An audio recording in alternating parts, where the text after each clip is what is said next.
नमस्कार, मैं रविश कुमार। कुरुक्षेत्र में आपका स्वागत है। फेसबुक पर लाइक्स और ट्विटर पर फॉलोअर, ये होते भी हैं या खरीदे जाते हैं, यह मसला अब विवादास्पद हो गया है। कोबरापोस्ट.com ने अपने स्टिंग के जरिए खुलासा किया है कि कई ऐसी कंपनियां हैं जो ठेके पर लाइक्स बढ़ाती हैं फेसबुक पर और ट्विटर पर फॉलोअर की संख्या। इनका एक काम और भी है, चरित्र हनन का। राजनीतिक विरोधी का चरित्र हनन करना और जो नेता का विरोध करे उसका भी चरित्र हनन करना। पिछले दिनों कई ऐसी खबरें आई कि कई नेताओं के फॉलोअर तुर्की और चाइना से आते हैं।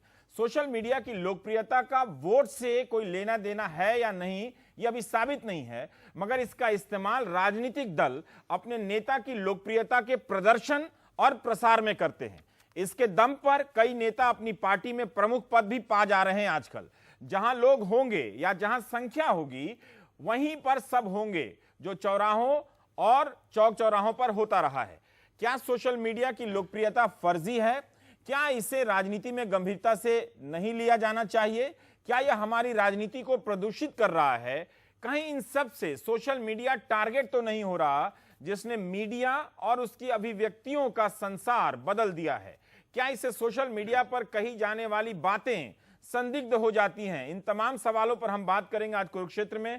हमारे साथ संजय झा साहब हैं, कांग्रेस के नेता। हमारे साथ अनिरुद्ध बहल हैं, संपादक कोबरापोस्ट.com के, जिन्होंने ये स्टिंग किया है। विराज गुप्ता साहब हैं, आप वकील हैं और सोशल मीडिया के कानूनी दायरे पर लिखते पढ़ते रहते हैं और चुनाव आयोग में भी आपने एक प्रयास किया था कि जो सोशल मीडिया का खर्चा है वो भी चुनाव के खर्चे में शामिल हुआ जाए। अरविंद गुप्ता साहब हैं, बीजेपी के IT सेल के एक महत्वपूर्ण स्तंभ हैं।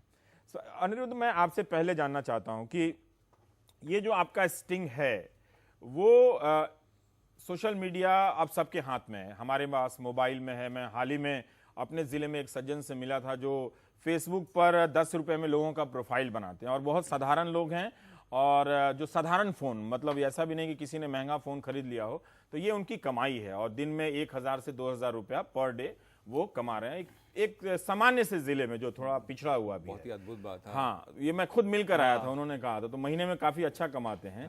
पर मैं ये जानना चाहता हूं कि कोई लाइक्स खरीद रहा है या कोई फैंस खरीद रहा है, ये हम बताकर क्या हासिल करना चाहते हैं?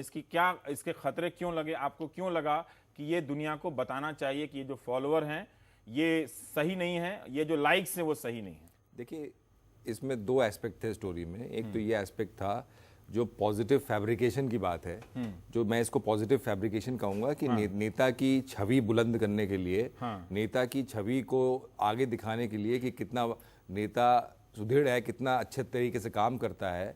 एक तो ये बात हो गई। तो अगर और नेता को अपना प्रभाव दिखाना है तो उसे ये भी दिखाना होगा कि कितने लोग उसके साथ संपर्क में हैं या जो भी उसको कुछ साइकोलॉजिकल बेनिफिट मिलता हो या लोगों को बताने में बेनिफिट मिलता हो। हमारे हिसाब से तो कोई बेनिफिट नहीं है, लेकिन लोगों को दिखता है कुछ बेनिफिट है, तो उसका ये एस्पेक्ट एक है।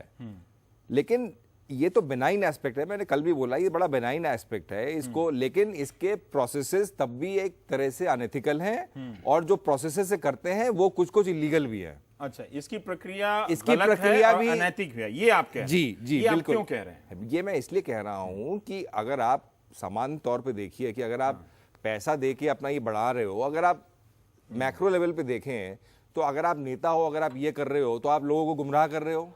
अगर आप लोगों को गुमराह कर रहे हो और इस तरीके से अगर आप इन कंपनियों को यूज कर रहे हो और कैश में पेमेंट दे रहे हो तो एक तरह से एक वायलेशन भी है आपका पीपल्स रिप्रेजेंटेटिव एक्ट का।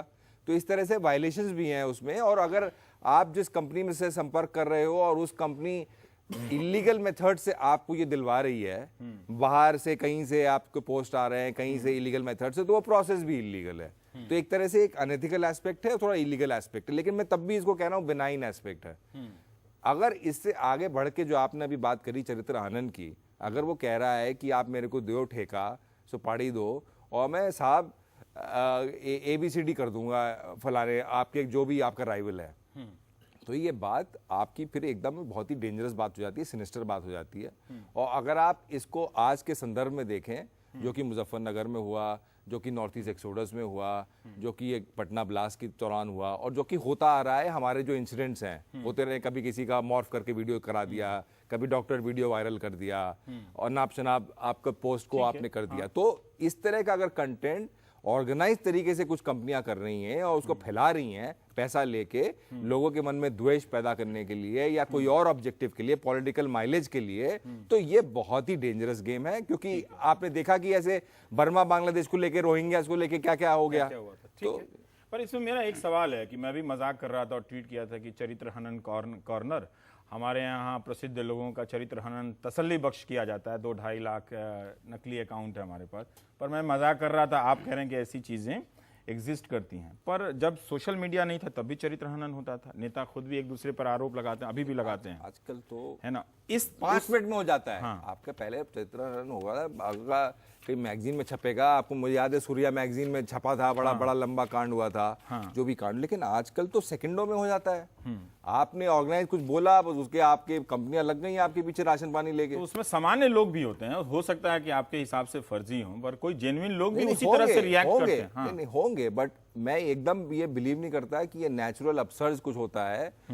होता है, आपके कुछ राय अलग, भिन्न भिन्न राय होती हैं, लोग उससे ऑब्जेक्ट करते हैं, अपना ओपिनियन देते हैं, सिविलाइज तरीके से देते हैं। लेकिन कहाँ जब 5 मिनट में जो झुंड आ जाता है ना 50-60 लोगों का, वो मैं नेचुरल अपसर्ज मान ही नहीं सकता उसको। नहीं मान